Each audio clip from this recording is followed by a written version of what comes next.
What is up, anime fam? It's your boy, Southern Samurai Reviews, back at it again.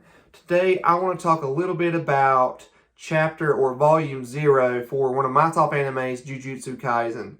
Now, if you are an anime-only watcher, you're going to have absolutely no idea what I'm talking about, which is perfectly fine. That's why I'm making the video.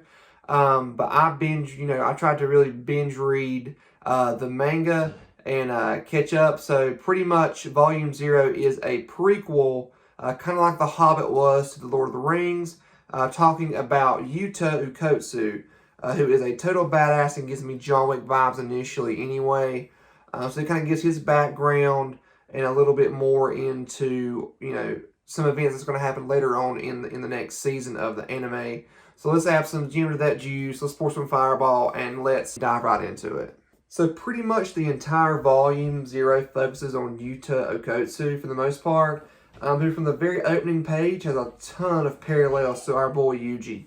Yuta is tied up, in a room with Gojo, explaining he's at JuJutsu High School, the exact same way that Yuji was. It's almost like a replica of that entire scene from the anime. Now, unlike Yuji, who seemed to have a very extroverted personality type, Yuta seems super timid, super introverted, and gets picked on by some bullies, some douchebags. We're then able to see a crazy super cursed spirit, kind of come out and destroy and kill the bullies who are picking on Yuta. Much deserved. But now Yuta's reaction is him saying that he is so sorry a few times, which totally gives us the vibe that this is not the first time this has happened. This has happened multiple times for him to react that way.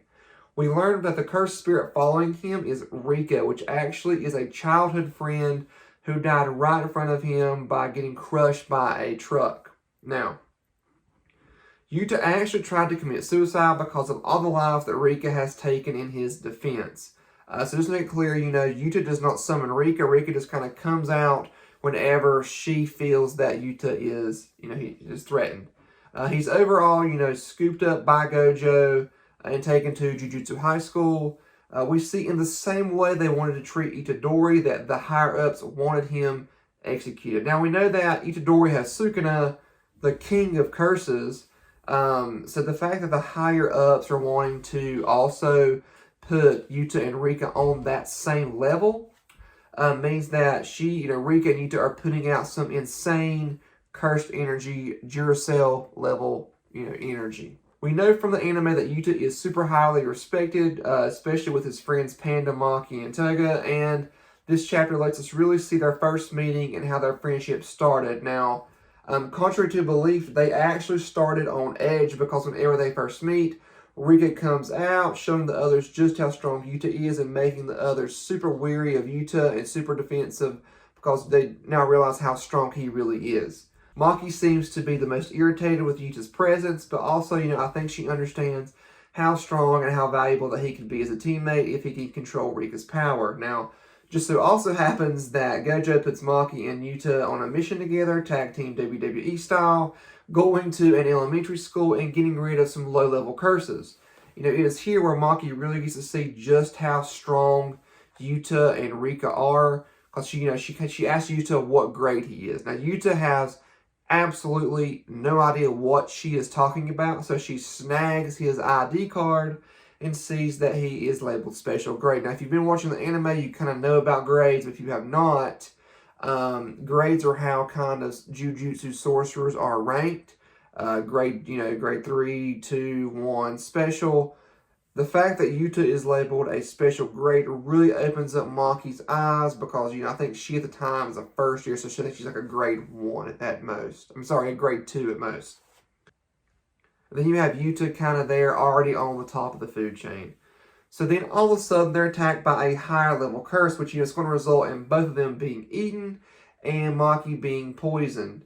So Maki, she's too weak to fight, which sets up our boy Yuta having to step up his game and summon Rika to save Maki and the other children. Now, Rika goes ham, as expected, allowing Yuta to save Maki and the kids. We then get to see a childlike human version of Rika, really inspiring Yuta's new resolve and reasons to live, with him being able to save people from curses. Now, after the fight, Yuta's feeling two major feelings. He's feeling, triumph because he was actually able to summon Rika all by himself. She didn't just pop out like a jack-in-the-box. He actually summoned her. But he also has the other side, which is guilt, because he now realizes or has, an idea that he's the one who cursed Rika and not the other way around like he actually thought. Gojo then makes a pretty impactful statement saying that love manifests the most distorted curses, kind of solidifying Yuta's, realization that he's the one that cursed Rika. We then get to hear Yuta, say that he wants to unravel Rika's curse and free her, so to speak. And then Gojo, being the genius that he is, sees, that Maki and Yuta have been bonding, even if Maki will never show any emotion or admit it to anybody. Maki, as we know from the anime, specializes in cursed items. So to help Yuta unravel Rika's curse, Gojo has the idea to give Yuta a katana or sword, and wants him to figure out how he can focus his cursed energy and flow it into the blade. So we now have like a JuJutsu Obi-Wan kind of vibe going on. It then picks up 3 months later, where we get to see Yuta has improved drastically from the wimp he was in the beginning of the chapters to the stud that he is now or will later become. He actually gets to go on a mission with Toga, who is a grade 2 at the time.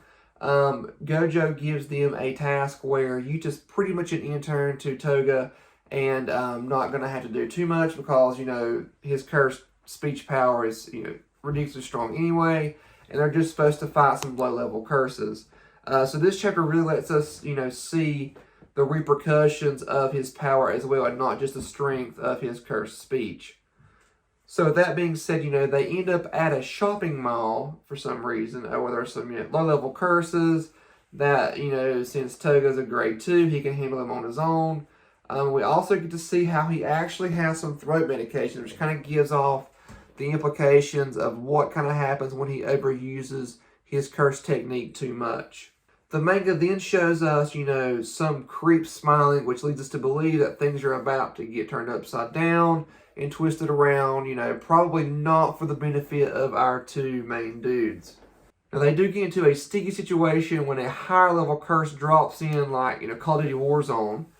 We see Toga's ability is not enough to stop it on its own and just kind of pisses it off. He actually ends up dropping his throat medication after Yuta swoops him up, which leads them to have a very Band of Brothers moment and try to work out a plan to dispel this higher level curse.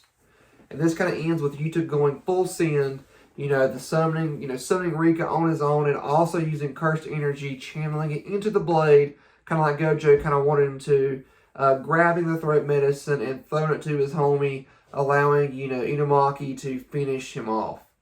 So this is pretty much the foundation for the friendship that's going to play a major part later on in the anime between Yuta and Toga.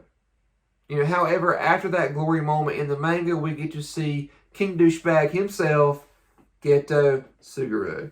Now, that is all for this part 1 of the chapter, guys. I kind of want to do a part 2 to finish it up because I do not want this video to be 20 minutes long. So please stay tuned for next week when I do the part 2 and kind of finish up volume 0 for you guys, especially if you have not read the manga, just to kind of give you a background of the actual anime. So guys, I hope you really enjoyed the video. Please give it the most powerful hand sign you can give it and go click that like button and give it a thumbs up. Please subscribe to the channel and help the channel grow, guys. I really want to turn this channel, into more of a viewer-focused channel and kind of give people insight. Let me know if you want to see more manga videos, if you want to see more anime, episode reviews. What you guys want to see is kind of how I want to tailor the channel. Catch you on the next one. Believe it.